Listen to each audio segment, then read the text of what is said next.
de la problemática que le causaba la otra, que la irritaba, su matriz estaba cerrada y pues no podía engendrar familia. Pero cuando ella va en una de muchas veces va ahora sí de veras con una actitud correcta ante la presencia de Dios y ora, Dios escucha su oración y lo primero que saca es de su corazón la amargura para que esa matriz pudiera dar fruto. Y ella hace un voto a Dios, estoy hablando del contexto bíblico, del pasaje que vamos a hablar ahora, hace un voto y le dice, si tú me das un hijo varón, es específica en la oración, yo lo consagraré a ti, te lo daré, te lo donaré, te lo entregaré a ti para que te sirva aquí en el templo. Entonces nace Samuel, el hijo de Ana y Elcana, y a ella se le quita la amargura, se llega el tiempo en que hay que cumplir ese voto y lo lleva al templo con el sacerdote Elí, lo entrega ahí, y a ella cada año iba y le entregaba la ropa que debía de usar como sacerdote, y es el pasaje que nos trae en esta tarde, que dice el versículo 20 del 2, capítulo 2, dice, y Elí bendijo a Elcana y a su mujer, diciendo, Jehová te dé hijos de esta mujer en lugar del que pidió a Jehová, y se volvieron a su casa. Ella subía cada año a dejarle su vestimenta para servir en el templo, y en una de esas ocasiones que fue porque Samuel iba creciendo, iba sirviendo, y así como iba creciendo, pues también su ropa iba siendo modificada. En una de esas ocasiones que subió a adorar a Dios, Ana y su esposo, los ve el sacerdote Elí y reconoce a Ana y le dice, así como Dios te dio un hijo y lo entregaste, ahora yo como siervo, como sacerdote, autorizado por el cielo, te bendigo. Y la matriz de Ana siguió engendrando familia, que es la bendición que le da en el versículo 20. Y Elí bendijo a Elcana y a su mujer, que es Ana, y le dijo, te dé hijos de esta mujer del que pidió a Jehová. Y se volvieron, y el versículo 21 dice, y visitó Jehová a Ana, y ella concibió y dio a luz 3 hijos y 2 hijas. Y el joven Samuel crecía delante de Jehová. Buscando yo en los comentarios bíblicos, dije, me voy a dar la tarea de saber cómo se llamaban los hijos de Ana y Elcana, hermanitos de Samuel, nacidos de la esposa legítima de Ana, porque tenía más medios hermanos Samuel que eran hijos de Penina, pero no estamos hablando de esos hermanos, sino que hermanos carnalitos nacidos de su mamá Ana. Le nacieron 3 hermanos y dos hermanas mujeres. Y como el tema de nuestro día es cronología bíblica de mujeres, dije, pues me voy a dar la tarea de buscar cómo se llamaban las hermanas de Samuel, hijas de Ana, pero son anónimas. Entonces, aquí están las primeras mujeres anónimas que menciona el libro de 1 Samuel, y quiero que usted vaya tomando nota y vaya marcando los versículos. Las primeras mujeres anónimas que se mencionan después de Ana y de Penina están en el versículo 21 de 1 de Samuel. O sea, aquí voy a poner mujeres anónimas, o sea, mujeres sin nombre, mujeres anónimas, es en el 2:21 de 1 de Samuel.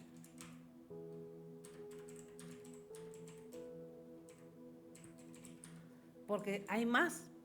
Antes de llegar al 14:50 de 1 de Samuel, que viene el nombre de la esposa de Saúl, pues resulta que Samuel, como dice ahí al final de ese versículo 21, nacen 2 mujeres anónimas de misma de casa de Elcana, que sirven a Dios, que se casan con hombres importantes y que hacen su rol como mujeres judías, como mujeres del pueblo de Dios. Y ahorita voy a hablar un poquito de esas mujeres anónimas. Y sigue avanzando la escritura y comienza Samuel a desarrollar su ministerio y comienza a ser usado por Dios, y los filisteos capturan el arca del pacto y Samuel sale a la defensiva y comienza Samuel a orar, a interceder y a quedarse como el líder espiritual, como el sacerdote, como el juez, como el profeta de Israel. Se cumple la palabra profética en contra de la casa de Elí y muere, el arca es capturada, mueren los hijos malvados de Elí, Ofni y Fines, mueren, y cuando mueren se llevan los filisteos el arca, y al momento de traer las noticias a Elí,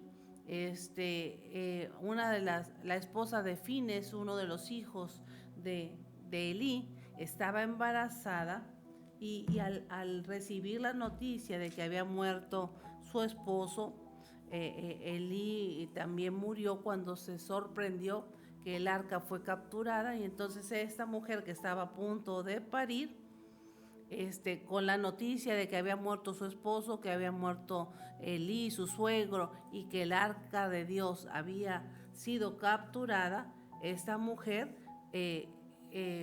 comienza a entrar en parto, en trabajo de parto, y muere en el parto. Voy a leer, es la otra mujer anónima que habla el pasaje de Primera de Samuel antes de llegar a la esposa de Saúl. Entonces, versículo 19 del capítulo 4:19 de Primera de Samuel,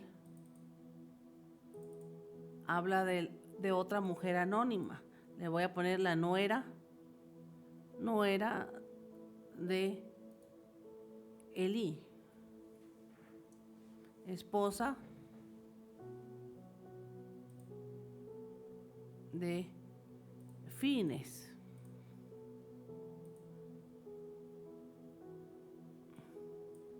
Estamos en Primera de Samuel.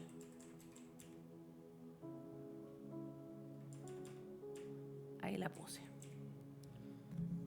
Porque tengo que hablar de manera general de todas estas mujeres anónimas, pero quiero marcarlas en la Biblia para que usted tenga el dato. Entonces, esta mujer, versículo 19 dice, y la nuera, mujer de Fines, que estaba encinta, cercana al alumbramiento, oyendo el rumor de que el arca de Dios había sido tomada, muerto su suegro y su marido, se inclinó y dio a luz, porque le sobrevinieron sus dolores de repente. Y al tiempo que moría, le decían las que estaban junto a ella, no tengas temor, porque has dado a luz un hijo. Y ella no respondió ni se dio por entendida, porque había expirado, y el niño nació.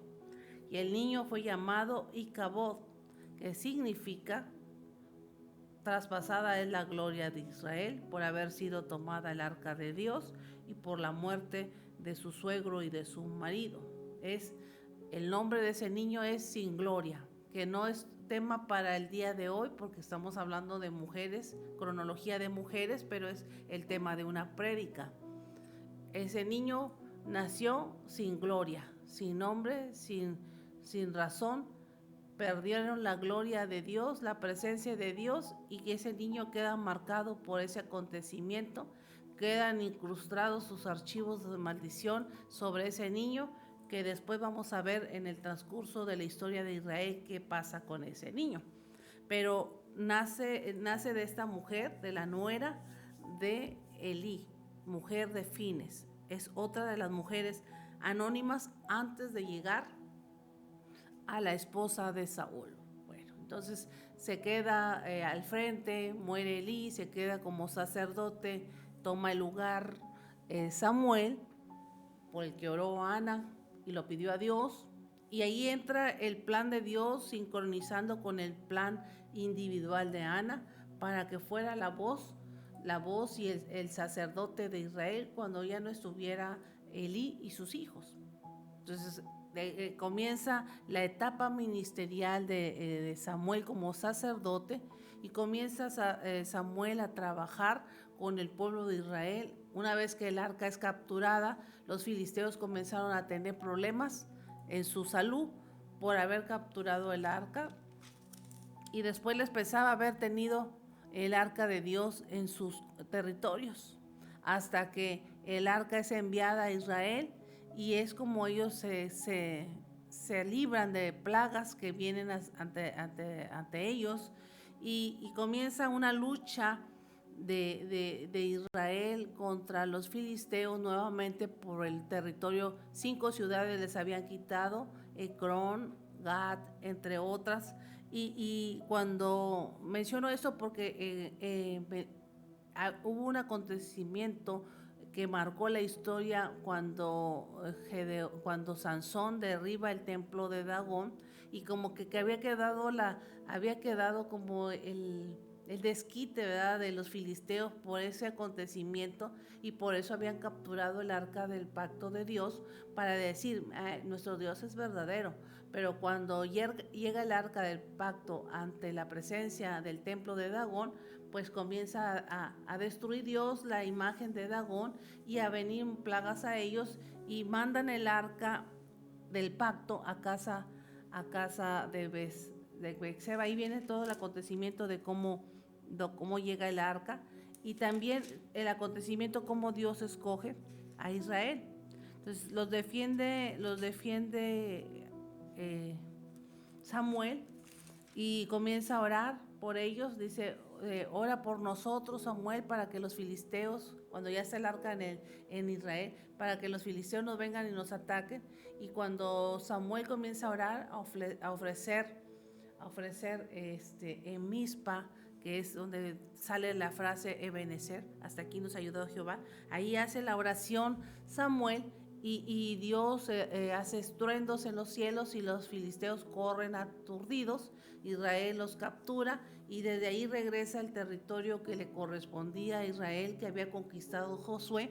Regresa nuevamente a ellos, al pueblo de Dios. Las 5 ciudades que habían sido capturadas y que habían tomado los filisteos regresan, como mencioné, Cron, Gat, entre ellas 5 ciudades regresan a Israel, y comienza a seguir juzgando Samuel. Y para ese entonces Samuel se casa, porque ya comienza a tener familia.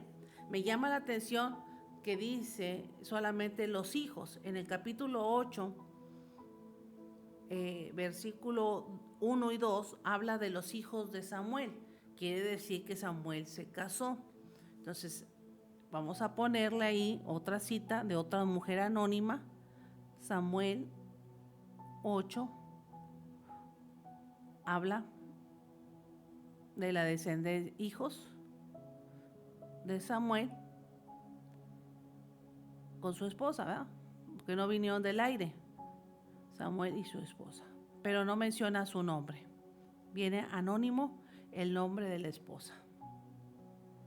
Primero Samuel 8 habla de los hijos ya como juez aquí Samuel, y dice que hicieron lo malo. Aconteció que habiendo Samuel envejecido, puso a sus hijos por jueces sobre Israel, y el nombre de su hijo primogénito fue Joel, y el nombre del segundo Abías, y eran jueces en Berseba.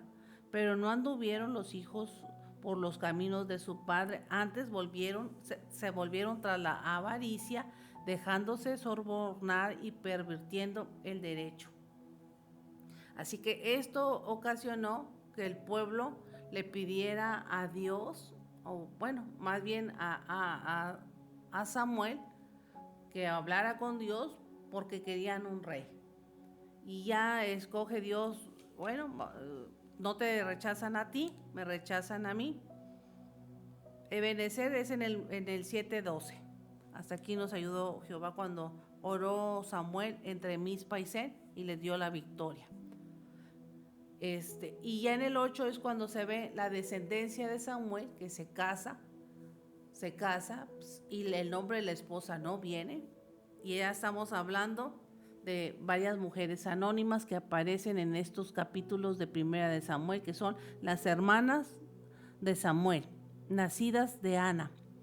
La mujer, las hijas o las nueras de Elí, casadas con sus hijos, en particular el del hijo llamado Fines, la mujer que muere y da a luz a Iscabot, que es la gloria sin gloria. Y ya en el capítulo 8 vemos que Samuel crecido, ya ministrado, pasó de sacerdote a juez de Israel, a juzgar la nación, tiene descendencia que provienen de una esposa. Samuel no se le conoce concubinas en los comentarios bíblicos y ni en la Biblia se menciona, así que tuvo una sola esposa y de esta esposa le nacieron estos 2 hijos. Pero los hijos que también se casaron, que también ahí vienen las mujeres anónimas de los hijos de Samuel, no hicieron lo correcto delante de Dios y dio pie a que el pueblo pidiera rey. Entonces Dios escoge a un hombre benjamita para ser el elegido futuro rey de Israel. Y el papá de este hombre llamado Saúl es Cis, y pues la mamá de Saúl tampoco es otra mujer anónima que no viene escrita ahí, nada más menciona el linaje del padre: hijo de Cis, hijo de Abiel, hijo de Seror, hijo de Becorat, hijo de Afía, hijo de un benjamita. Entonces Saúl era hijo de un benjamita y de una mujer, ¿verdad? Entonces ya hay otra mujer anónima que es la mamá de Saúl. Y después que ya me llama la atención que Saúl fue escogido nada más porque era hermoso, joven y hermoso. Esas eran las únicas cualidades que tenía Saúl. No servía para nada, pero era joven y hermoso. Y así lo escogió el pueblo. Ese hombre lo convierten en rey, pelea por el pueblo de Israel y tiene descendencia, quiere decir que se casa con una mujer. Saúl sí llega a tener concubina. Y ahí es donde comenzamos a ver los nombres de las mujeres que marca ya en el capítulo 14, porque todo lo que es el capítulo 9, 10, habla de Saúl, cómo se enfrenta a los enemigos, cómo Dios lo escoge, cómo Dios pelea, cómo Samuel trabaja con él, etcétera, etcétera, cómo siempre está tratando de librar al pueblo de los filisteos, la guerra implacable que nunca se terminó, hasta que habla en el capítulo 14 de la esposa de él. En el capítulo 14, versículo 50, hace mención el nombre de la mujer. Y el nombre de la mujer de Saúl era Anioán, hija de Aimás. Hasta ahí, y luego viene un punto. Y el nombre de su general del ejército era Abner. Pero nada que ver Abner con Ahinoam o Ahinoam. Buscando en los comentarios bíblicos no hay información de su papá, de esta mujer, de la descendencia del linaje de Ahinoam. Se presume que era un hombre temeroso, justo, que enseñó a su familia a depender de Dios. Hasta ahí es lo que se menciona del papá de la esposa de Saúl. Ella fue la esposa principal o la titular o la esposa legal, llamada Ahinoam, que significa mi hermano es deleite. También significa hermano de lo agradable o agradable. Dice que la palabra de Dios, en los comentarios bíblicos, dice que esta mujer tuvo 5 hijos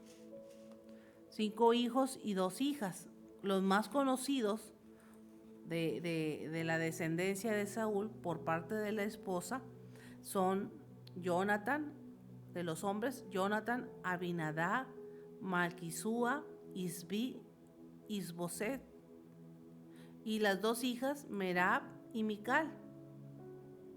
También tuvo una concubina llamada Rispa, que de esa vamos a hablar un poquito más profundo la próxima semana. Pero si usted se fija, esta mujer fue una mujer común y corriente del pueblo de Israel, pero hay diferencias. Aquí se mencionan dos hijas, otras dos mujeres que sí tienen nombre, Merab y Mical. Pero quiero hablar un poquito de todas estas mujeres que no se omiten los nombres en la Biblia, pero que sí habla del linaje del esposo, sí habla del linaje del padre, sí habla del linaje del hermano, como en el caso de Samuel. Samuel aquí tiene que ver, con Samuel tienen que ver las hermanas por parte de Ana, con Samuel tiene que ver la esposa, con Elí tiene que ver las nueras, las nueras de Elí, con Saúl tiene que ver la mamá de Saúl y la esposa, que al final es el nombre. Entonces, ¿por qué omite la Biblia el nombre de algunas mujeres? Las mujeres en la Biblia, a menudo que no son relacionadas, es porque se relaciona con los maridos o con las familias de sus propias historias individuales y no se registran los detalles. La falta de registro de estas mujeres en la Biblia no significa que las mujeres no hayan existido o que no hayan tenido un rol importante en sus comunidades. A menudo sus vidas se consideraban menos importantes o menos dignas de registro que la de los hombres. Pero siempre había una cualidad muy importante en todas las mujeres.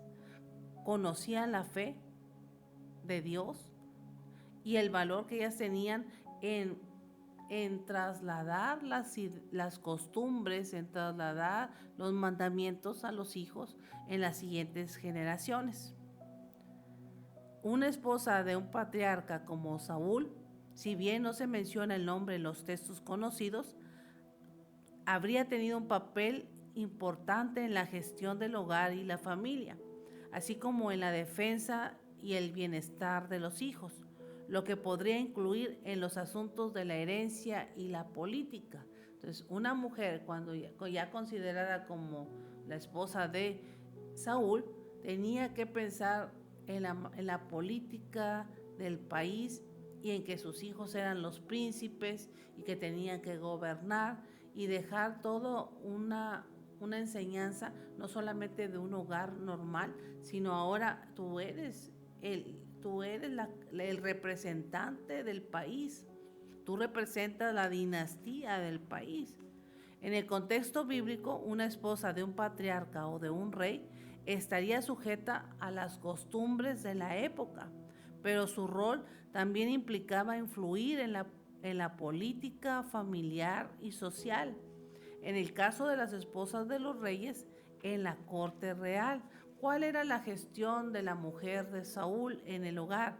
No solamente era administrar las tareas del hogar, sino también se encargaba de las finanzas familiares, se encargaba de la organización y administración de la casa y de la crianza de los hijos.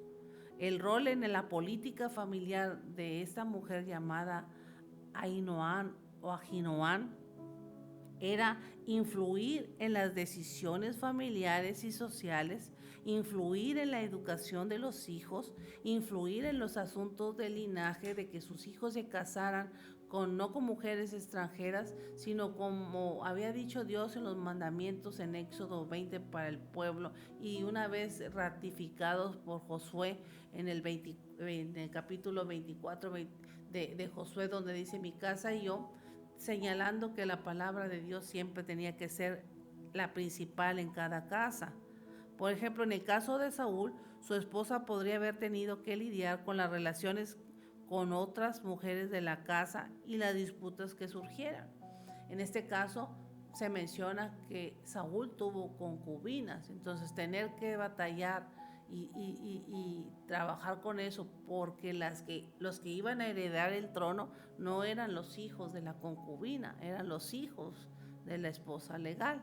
Y esa controversia dentro de casa, esa problemática dentro de casa, pues la que la iba a llevar a cabo o la que iba a administrarlo o sojuzgarlo era esa mujer llamada Ainoam, no Rispa, que es la concubina.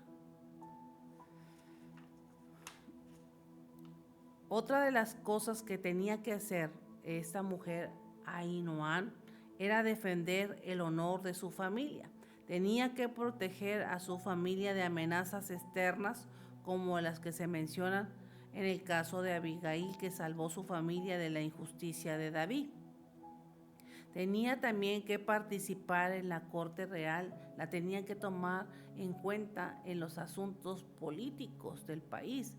En el caso de como esposa de rey, su rol también incluía la participación en la corte, como ocurrió con Mical, la hija de Saúl, quien estuvo en la corte y tuvo el papel en el linaje de David. En el rol de esta mujer social y religioso, debería de participar en los eventos sociales y religiosos del país, debería de contribuir en la educación de todos los hijos, de todas las familias. Ahora ya no solamente iba a administrar su casa, sino que tenía que hacer la función de administrar todas las familias y los hogares del pueblo de Dios. Tenía que apoyar al patriarca, proporcionar el apoyo emocional, proporcionar el apoyo político, como en el caso de David, que buscó el apoyo de sus esposas y de las otras mujeres de la corte.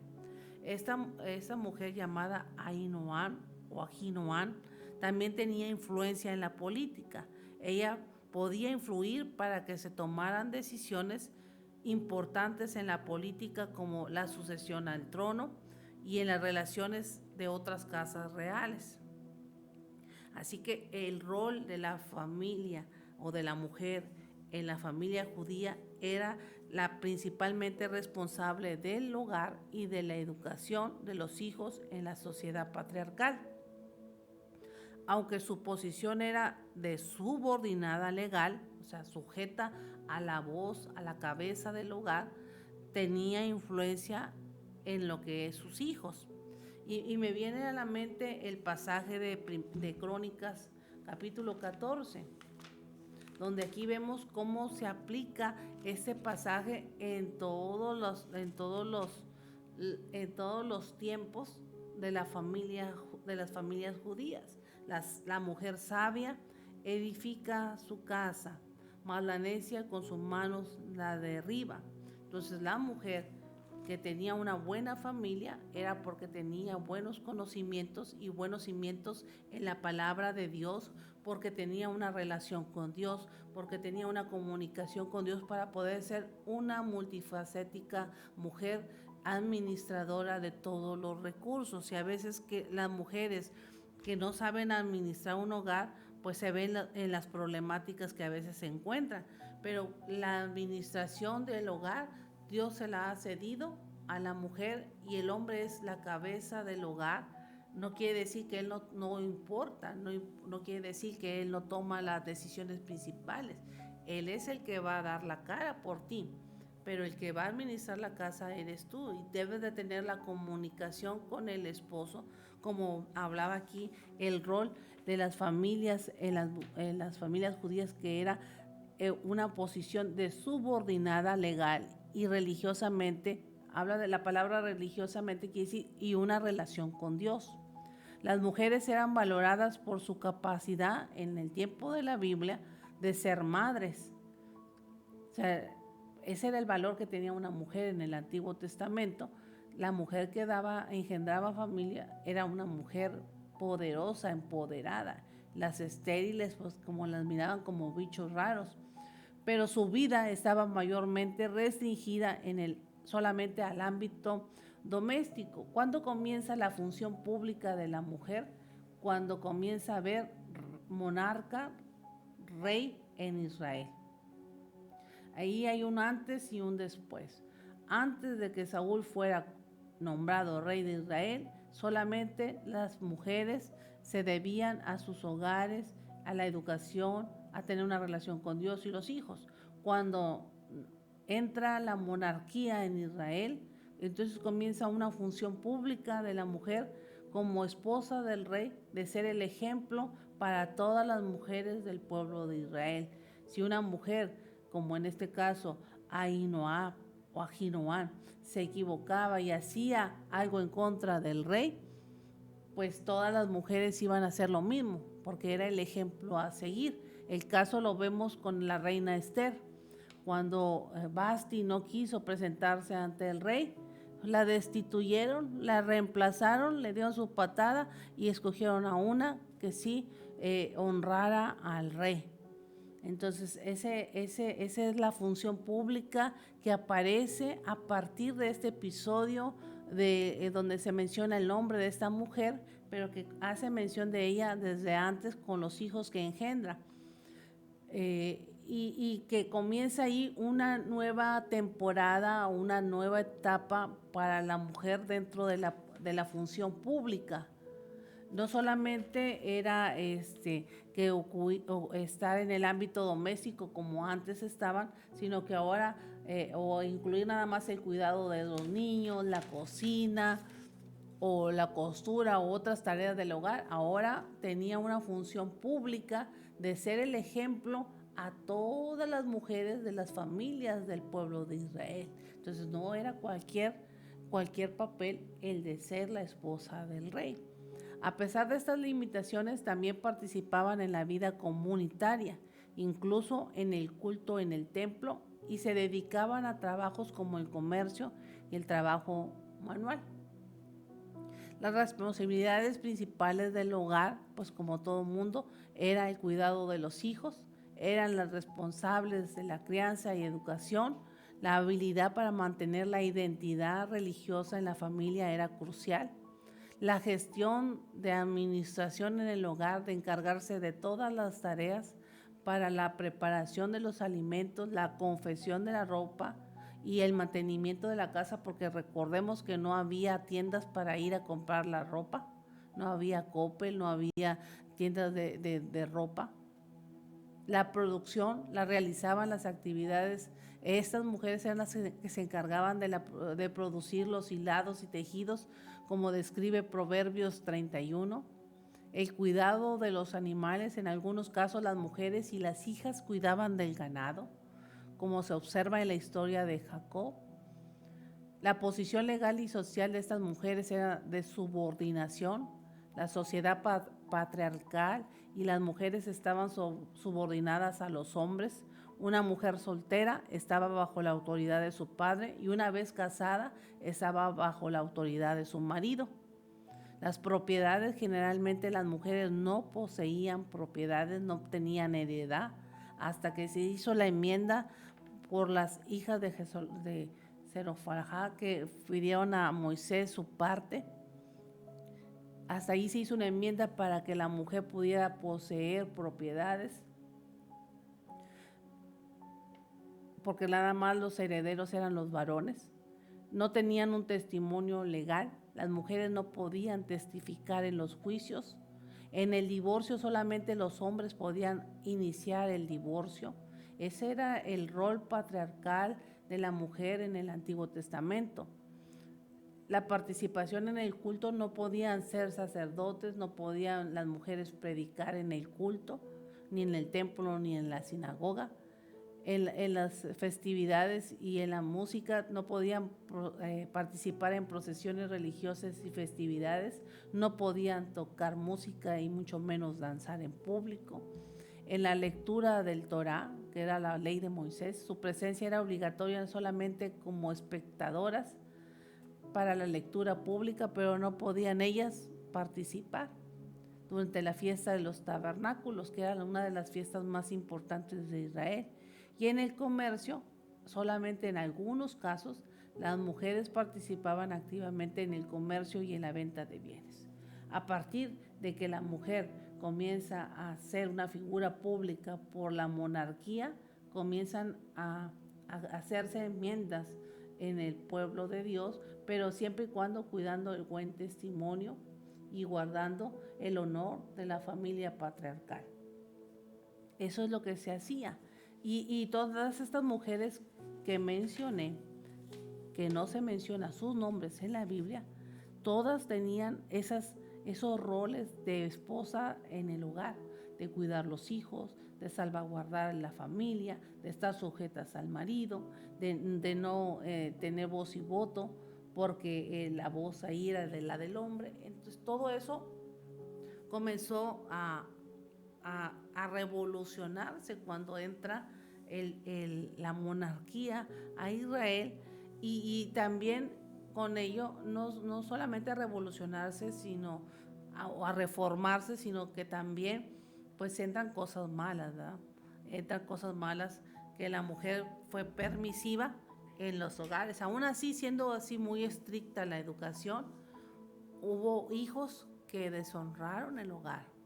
Entonces, esto es lo que yo quería traer en esta tarde sobre esta mujer llamada Ahinoam, que es la esposa legal, la titular, la principal de Saúl como rey de Israel, el primer monarca de Israel, pero que también tuvo su segundo frente, ¿verdad? Dejando el mal ejemplo para el pueblo, porque el rey era una figura que muchos iban a imitar. Y después pues voy a estar hablando un poquito más de la información de Mical y Merab, que son las otras dos mujeres, hijas de esta mujer, que en la historia no fueron muy buenas que digamos, porque se casaron con hombres distinguidos, con hombres principales, pero no dejaron, no trascendieron. La única que trascendió un poquito y para mal fue Mical, que fue la primera esposa del rey David.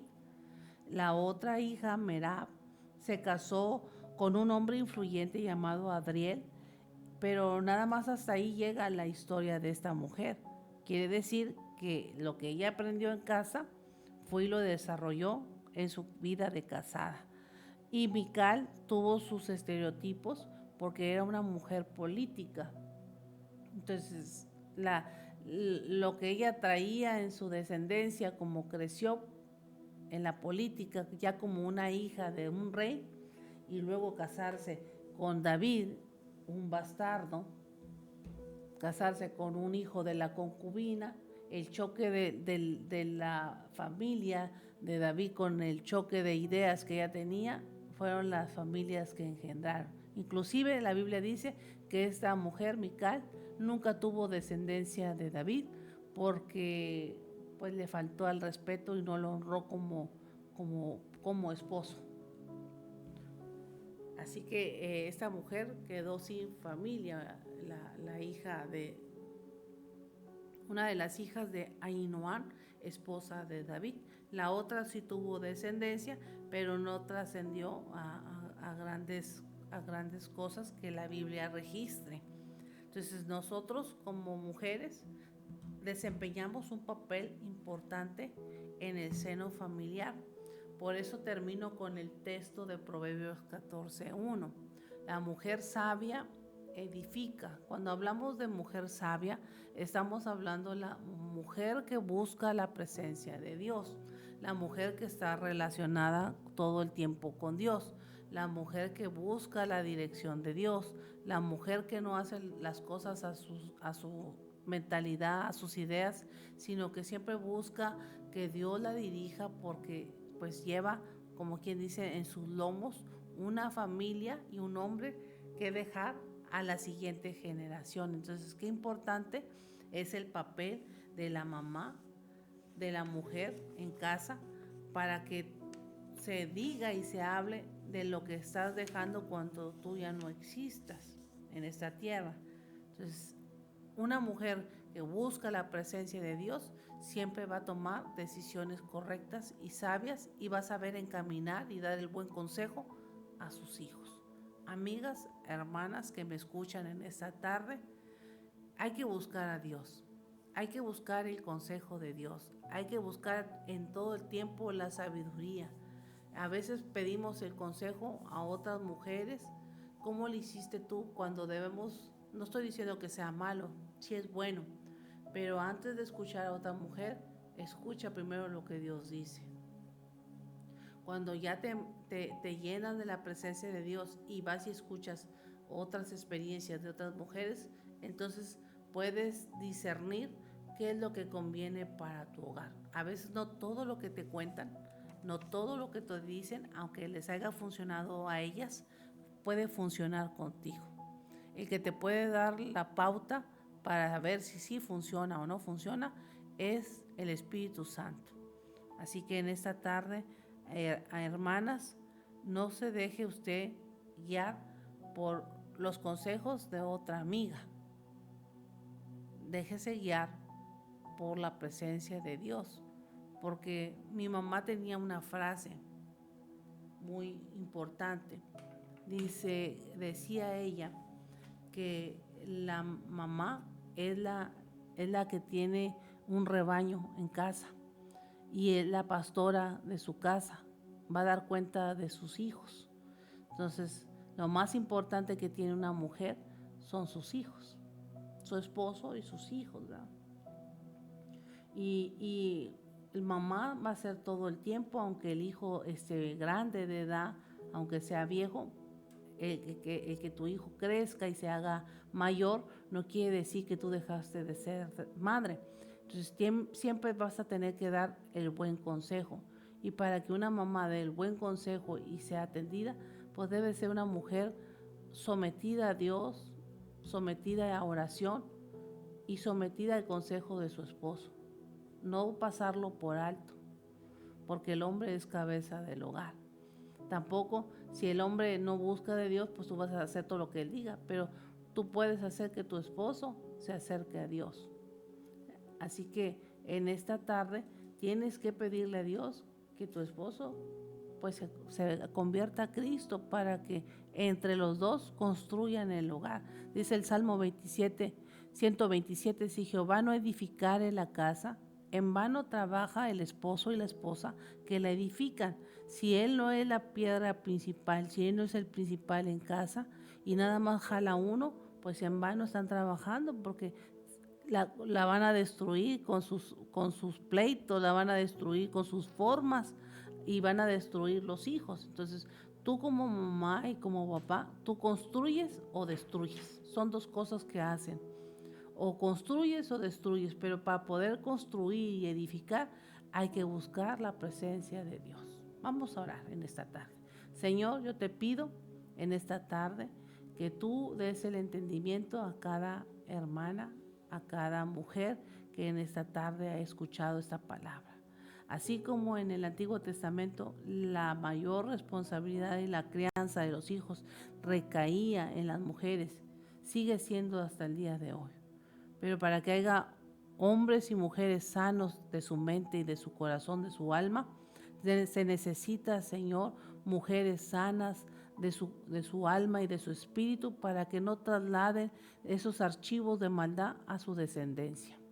Que todo archivo de maldad, de amargura, de enojo, de molestia, que se traslada de generación en generación, sean quebrantados en el nombre poderoso de Jesús. Y que a partir de ese momento, Señor, tú llenes nuestra alma, nuestro espíritu y todos los vacíos que tenemos de tu presencia para poder marcarle destino a nuestra generación y a nuestros hijos. Yo te pido por cada hermana que está escuchando esta palabra, que ponga por obra esta palabra y que la crea en su espíritu y la reciba para cada una de ellas. Que esta palabra no solamente gravite en el espacio, sino que se potencialice en cada mujer que escuche esa palabra, Señor. Llénalas de tu presencia, llénalas de tu amor y fortalécelas para que permanezcan firmes levantando a cada hijo, a cada hija cuando se necesite el buen consejo. Que haya una gracia, Señor, en su boca, en sus labios de cada mujer para dar el buen consejo y sean escuchadas por los hijos. Que todo bloqueo mental en la familia, en los hijos, cuando escuchan el buen consejo de la mamá, sea cancelado en el nombre de Jesús. Que el enemigo no robe esa palabra y ese buen consejo que se va a dar a cada hijo por parte de cada mamá. Yo te pido, Señor, que todo lo que el enemigo quiere robar sea en esta hora reprendido en el nombre poderoso de Jesús. Que usted obre a la distancia. Que usted se manifieste de una manera poderosa. Que usted obre, Señor, en cada familia. Declaramos liberación. Declaramos, Señor, libertad para adorarte. Declaramos libertad, Señor, para atraer y traer nuevamente a los hijos a alinearse a su propósito. Que puedan darse palabras que cambien el destino de cada joven, de cada hijo, de cada familia a través de ellos. Pon tus palabras, Señor, en su boca de cada una de las mujeres que están escuchando, así como de los padres de familia, que desempeñen cada quien su rol que les corresponde, el hombre como cabeza del hogar y la mujer como la creadora, la que lleva la crianza, la educación de los hijos. Se lo pido en el nombre poderoso de Cristo Jesús. Amén y amén. Usted dice ahí en casa, amén. Dice ahí en el radio, amén. Dice en el carro, amén. Y donde vaya, dice amén. Pues gracias por habernos acompañado. Dimos un breve resumen de los capítulos 2 hasta el 14 de Primera de Samuel. Así que en nuestra próxima emisión de este programa de cronología bíblica vamos a estar hablando de Rispa. Ya vamos a estar hablando un poquito más qué pasó con esta mujer, concubina de Saúl. Hoy hablamos de la esposa, la próxima semana vamos a hablar de la concubina. Así que Dios les bendiga, Dios les guarde en esta tarde. Aquí voy a saludar a unos hermanos que están aquí, hermana Adriana, que desde que empezamos comenzó a compartir el programa. Gracias, Adriana. Sé que están escuchando ahí en casa la familia. Elsa García, Liz Plata, Eli, la hermana Rosa Torres, la hermana Cecilia, el hermano Miguel González. Gracias, hermano, por siempre estar aquí acompañándonos en los programas. Y esperemos que antes de que termine este año, verlo por acá. Será un placer conocerlo y estrechar su mano de manera ya personal. Gracias por acompañarnos en esta tarde. Les recordamos que estamos próximos a nuestro Congreso Avivados 1 y 2 de noviembre. Y fíjense que el 2 de noviembre ya cambiamos nuestro horario y regresamos al horario normal de toda la República Mexicana. Así que el sábado estaremos con el horario todavía adelantado, pero ya el domingo regresamos al horario normal en toda la República, retrasando nuestra hora aquí en la frontera de Tamaulipas. Así que pues vamos a tener este congreso así, de esta forma, y esperando que usted pueda sintonizarnos en la radio y en lo que se vaya a hacer ahora en este congreso. Estamos a la expectativa de la palabra que Dios nos va a entregar para cada uno de nosotros. Usted está viendo ahí una imagen del congreso de la profeta Isabel Contreras, 1 y 2 de noviembre. Así que este mes de octubre se va y se va rápido. Y así como se va rápido, también se va el tiempo, las oportunidades. Aprovéchelo al máximo. Dígale a sus seres queridos que los quiere. Perdónese unos a otros. No guarde agravios, no guarde amarguras. Alinee su casa, alinee su vida, porque Cristo viene pronto por su iglesia y por las personas que estén preparadas con Él. Dice aquí el hermano Miguel González, claro que sí, hermana. Primero Dios, ahí estaremos viéndolo. Dios les bendiga. Gracias, hermano. Pues acá lo esperamos toda la iglesia, estamos con la expectativa. Usted ya es muy famoso acá en Río Bravo, hermano, en Remanente Fiel. La iglesia ya lo conoce, que es uno de los radioescuchas que está constantemente aquí con nosotros en los en vivos de la iglesia, así que ya la iglesia lo conoce de nombre, hermanos, pero quisiéramos ya conocerlo en vivo y a todo color. Todos los hermanos acá en Río Bravo, en el Templo Remanente Fiel. Así que gracias por siempre estar al pendiente de nosotros. Y también usted que está ahí escuchando en casita, gracias por estar escuchando siempre los programas aquí en Jesucristo Rompiendo Límites, 106.5, con el dial aquí local, FM, para todos ustedes. Y les recordamos que este miércoles tenemos nuestra reunión de oración y acción a las 7 de la tarde y seguimos con los programas en la radio para usted. Yo regreso con ustedes nuevamente el día jueves con un tema diferente de jueves temático. Nada que ver con lo que enseño los lunes, son temas particulares que a veces algunos nos los piden y otros pues nos los da el Señor para todos ustedes. Gracias por habernos acompañado en esta tarde y que Dios los bendiga abundantemente. Recuerde que antes de irse a dormir, dele gracias a Dios por este día que le concedió vivir, por todo lo que hizo y lo que le quiere mostrar en sueños. Dios les bendiga.